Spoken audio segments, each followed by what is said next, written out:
নমস্কাৰ প্ৰিয় দৰ্শক আমাৰ এই বিশেষ অনুষ্ঠান ইউপিএসসি কনভাৰসেশনস লেটস ক্ৰেক নৰ্থ ইষ্টত আজি আমাৰ সৈতে সংযুক্ত হৈছে এজন বিশেষ অতিথি দিল্লীৰ পৰা সংযুক্ত হৈছে তেওঁ ভাৰত চৰকাৰৰ সংযুক্ত সচিব অসম সন্তান 1999 চনৰ ভাৰতীয় প্ৰশাসনিক সেৱা বিষয়া পুনমণি বৰা বৰা ডাঙৰ আপোনাক স্বাগতম জনাইছো আৰু আপোনাৰ ব্যস্ত কৰ্মসূচীৰ মাজত আমাক এইখিনি সময় দিয়াৰ কাৰণে ধন্যবাদ জনাইছো বৰা ডাঙৰীয়া আমাৰ এই হয় ধন্যবাদ বৰা ডাঙৰীয়া আমাৰ এই যি কথোপকথন ইয়াৰ উদ্দেশ্য হৈছে উত্তৰ পূবত অসম কিংবা উত্তৰ পূবত শিক্ষাৰ্থীসকলৰ কাৰণে এক কন্ডিউসিভ এটমস্ফিয়াৰ যি সকল ইউপিএসসি সিভিল সাৰ্ভিসেস এক্সামিনেশনত অৱতীৰ্ণ হ'ব বিচাৰিছে তেওঁলোকক শৈক্ষিক পৰিৱেশ দিয়া মানসৰে আমি কথোপকথন আৰম্ভ কৰিছো এক কেম্পেইন আৰম্ভ কৰিছো সচৰাচৰ দেখা যায় অসম তথা উত্তৰ পূৰ্বাঞ্চলৰ এই জটিল পৰীক্ষাটোত যি ফলাফল এই ফলাফল আশাব্যঞ্জক নহয় যদি আপুনি ডেটা লৈ চাই তথ্য লৈ চাই অশোকা ইউনিভাৰ্চিটি অলপতে এক তথ্য প্ৰকাশ কৰিছিল তাত দেখা পোৱা গৈছে 1951 চনৰ পৰা 2021 চনলৈ ক্ষমা কৰিব 20 চনলৈ প্ৰায় 5200 জন আইএছ বিষয়া হৈছিল ভাৰতবৰ্ষত 5200 জন আইএছ বিষয়া আছিল বা আছে আৰু তাৰে মাত্ৰ 1.1% হে অসমৰ আইএছ বিষয়া যদি জনসংখ্যাৰ ৰেশিওটো চাই জনসংখ্যাৰ ৰেশিওটো হৈছে 2.6 2.6% অসমৰ জনসংখ্যা ভাৰতবৰ্ষৰ জনসংখ্যাৰ অনুপাতে আৰু আইএছ বিষয়ৰ অনুপাতটো হৈছে 1.1% আৰু তাৰে যিসকল সফলতাৰে ইউপিএসসি সিভিল সাৰ্ভিসেছত উত্তীৰ্ণ হৈছে তেওঁলোকে কিন্তু তাৰ 99% দিল্লীত তেওঁলোকে পঢ়া-শুনা কৰিছে উদাহৰণস্বৰূপে আপুনি বা দিল্লীত যিসমূহ কোচিং ইনষ্টিটিউট আছে সেই সময়ত প্ৰশিক্ষণ লৈছে এতিয়া মোৰ আপোনালৈ প্ৰশ্ন হয় অসম তথা উত্তৰ পূৰ্বাঞ্চলত তেনে ধৰণৰ এক শৈক্ষিক পৰিৱেশ কেনেদৰে গঢ়িব পৰা যায় বৰা ডাঙৰীয়া থ্যাংক ইউ পাৰ্থ এটো বহুত ডাঙৰ প্ৰশ্ন আৰু এই প্ৰশ্নটোৰ উত্তৰ বহুত সহজ নহয় কাৰণ বহুত বিলাক কাৰণৰ কাৰণে এনেকুৱা এটা যেটো ইকোসিস্টেমৰ আমি কথা কওঁ যেটো পৰিৱেশত অসমীয়া ল'ৰা-ছোৱালী বা ষ্টুডেন্টে অহৰহ চেষ্টা কৰি পেলাই এই পৰীক্ষাত উত্তীৰ্ণ হ'ব পাৰে হেতুৰ কাৰণে এটা বহুত ডাঙৰ ব্যাপক ইকোসিস্টেমৰ আৱশ্যকতা হয় কিন্তু মই প্ৰথমতে এটো স্পষ্ট কৰিব বিচাৰিম মোৰ এটো ব্যক্তিগত অভিমত হয় কেৱল অসমীয়া ল'ৰা-ছোৱালী কেৱল আইএছ আইপিএস या ইউপিএসসি या পিএসসি হেতুৰ কাৰণে অৱতীৰ্ণ হওক এনে বুলি মই নকব নিবিচাৰো মোক আমি অসমীয়া জাতিটো या ভাৰতবৰ্ষক যদি আমি এখন বিকশিত দেশৰ শ্ৰেণীত চাবলৈ বিচাৰো এখন সুস্থ সবল বলিষ্ঠ সমাজৰ ৰূপত যদি আমি অসমক চাব বিচাৰো তেনেহলে সকলো ক্ষেত্ৰতে অসমীয়া ল'ৰা-ছোৱালীক আগলৈ আহিব লাগিব আমাৰ ল'ৰা-ছোৱালী ভাল ভকতো হ'ব লাগিব কাৰণ আমাৰ যেটো অসমীয়া শংকৰদেৱ মাধৱদেৱ দামোদৰদেৱৰ যেটো আমাৰ ঐতিহ্য হয় হেকো আগুৱাই লবৰ কাৰণেও লাগিব আমাক খেতিয়কো লাগে আমাক পাঠ্যপ্ৰতিমো লাগে ভাল সাংবাদিকো লাগে ভাল মানুহৰ ৰিপ্ৰেজেন্টেটিভ লাগে সকলো ক্ষেত্ৰতে মই সৰু ডাঙৰ বুলি হেতুত মানে ভেদ আনিব বিচৰা নাই মই ভাবো যে সকলো ক্ষেত্ৰতে অসমীয়া ল'ৰা-ছোৱালীক আগুৱাই আহিব লাগে আৰু আগুৱাই আহিছিল আমাৰ সময়ত পাৰ্থ তোমাৰ সময় আমাৰ আগৰ যি সকল মানুহে বিভিন্ন ক্ষেত্ৰত ভাল কাম কৰিছে তেখেতসকলৰ সময় আমাৰ সময় বহুত বেলেগ আছিল আজি আমি আসলতে এখন ভাৰ্চুৱেল ৱৰ্ল্ডতে এতিয়া বসবাস কৰি আছো কৰোনাৰ পাছত এটা ডাঙৰ ক্ৰান্তি হৈছে হেতু হৈছে যেটো আমাৰ ডিজিটেল ক্ৰান্তি কাৰণ আজি আমি সকলো বিলাকেই যেতিয়া আজি এইটো তোমাৰ লগতো কথা পাতি আছো কাৰণ আজি দিল্লীৰ পৰা অসমত কথা পতাটো আৰু ভিডিও মাধ্যমেৰে এটো সম্ভৱ হৈ গৈছে গতিকে আজি যেটো পৰিৱেশ আমাৰ ছাত্ৰ-ছাত্ৰীৰ সন্মুখত আছে হেতু বহুতই বেলেগ বহুতই অনবদ্য হয় আৰু এটোৰ সুযোগ কেনেকৈ আমাৰ অসমীয়া ল'ৰা-ছোৱালীয়ে লয় হেতুৰ কাৰণে নৰ্থ ইষ্টৰ ল'ৰা-ছোৱালীয়ে লয় হেতুৰ কাৰণে আমি চিন্তা কৰিব লাগে কাৰণ আজি ইনফৰমেশন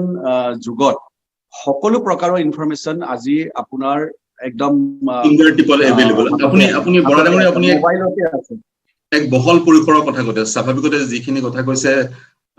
সকলোৰে সহমত আছে কিন্তু এই আমি আমাৰ যি অভিযান আমাৰ কেম্পেইন আমি মূলত ইউপিএসসি পৰীক্ষাৰ কথা পাতি আছো ভাৰতবৰ্ষৰ এক জটিল পৰীক্ষা স্বাভাৱিকতে সকলো ক্ষেত্ৰতে অসমীয়া ল'ৰা-ছোৱালী আগবাঢ়ি আহিব লাগিব বা আগবাঢ়ি আহিছে কিন্তু ময়ো কোৱা নাই, আমিও কোৱা নাই যে অসমৰ পৰা বহুতখিনি বুজন সংখ্যক IAS IPS ওলাই গ'লে অসমৰ উন্নতি হ'ব, but we should have the fair share, আৰু গভৰ্নেন্স আৰু বিউৰক্ৰেচিত যদি আমাৰ তেনেধৰণৰ শ্বেয়াৰ মই থাকে আমি সহমত হয় পাৰ্থ, মই সহমত হয়, আৰু সেইটোৰ কাৰণে মোৰ মতে এটা এনেকুৱা পৰিৱেশ যিখনত সমাজ, মা দেউতা আৰু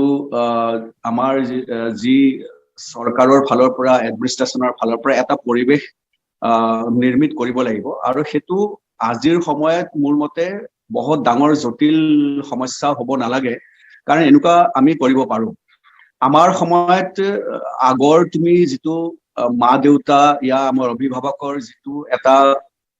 মানসিক চিন্তা সদায় আছিলে, ল'ৰা ছোৱালী ডাঙৰ হৈ ডক্তৰ, ইঞ্জিনিয়াৰ ইয়াহে তেনেকুৱা ধৰণৰ চাকৰিবিলাকত যাওক।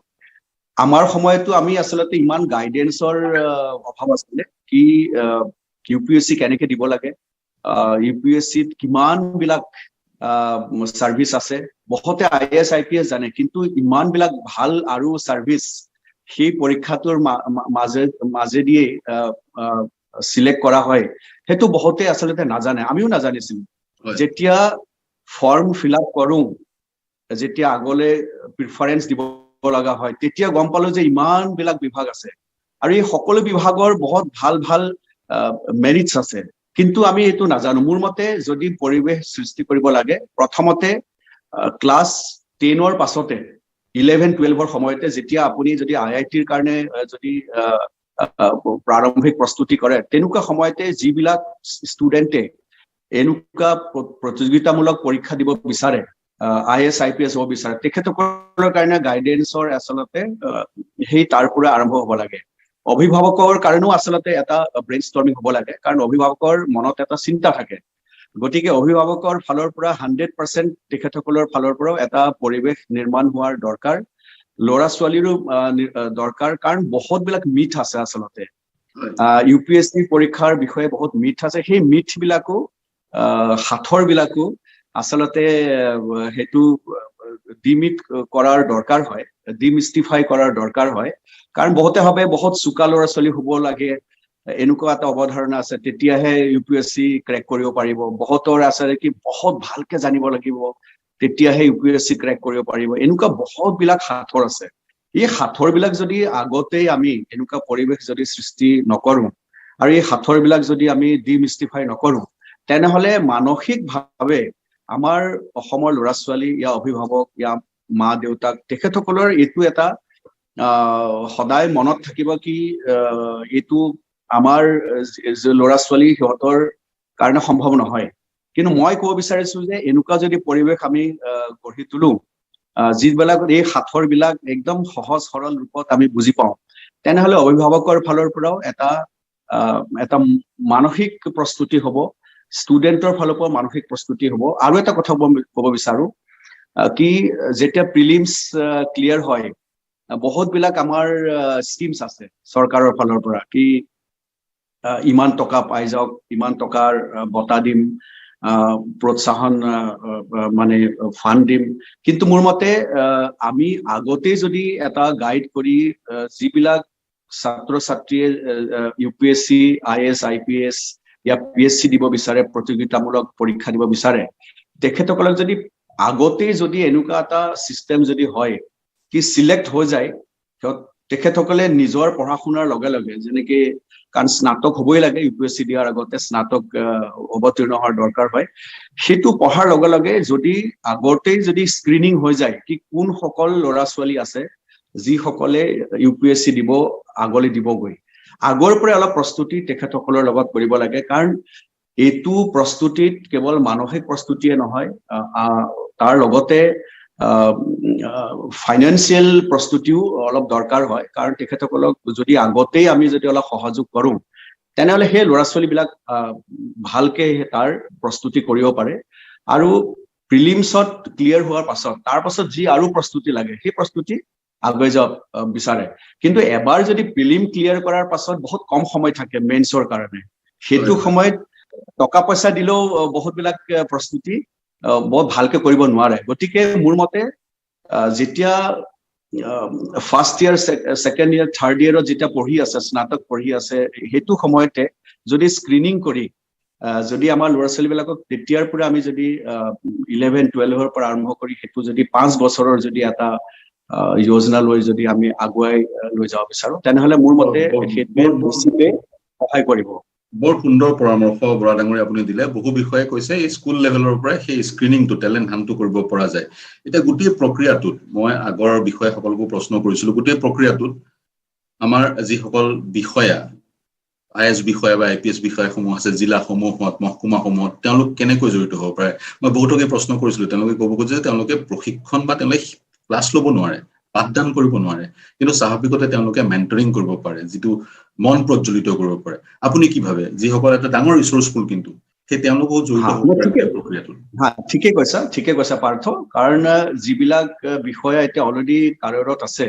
তেখেতসকলে বহুত ফুল টাইম এইটোৰ লগত মানে নিজকে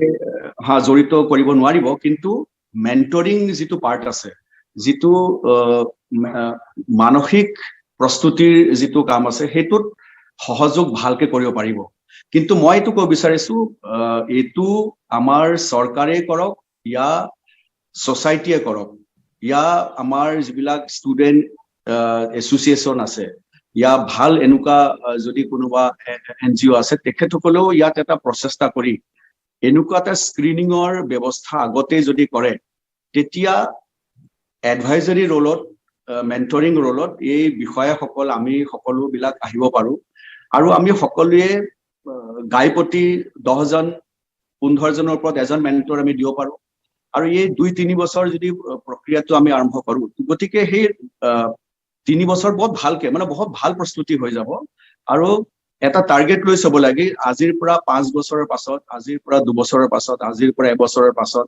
এটা টাৰ্গেট লৈ যদি আমি চলো আৰু যদি আমি এনেকৈ যদি নিজকে জড়িত কৰো বিষয়ৰ পৰা আৰম্ভ কৰি আমাৰ যে বিশেষজ্ঞও আছে, আমাৰ ইউনিভাৰ্চিটি আছে, তাৰ যে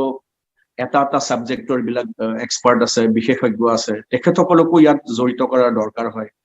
গতিকে সকলোৱে যদি এনেকুৱা যদি সহযোগ কৰে গতিকে নিজৰ স্নাতক পঢ়াৰ উপৰিও যিটো অপচন লৈ পেলাই পাছত UPSC দিব বিচাৰিব সেইটোৰ ভালকে প্ৰস্তুতি হৈ যাব আৰু যেতিয়াই ফাইনেল ইয়াৰতে এলাউ কৰে ফাইনেল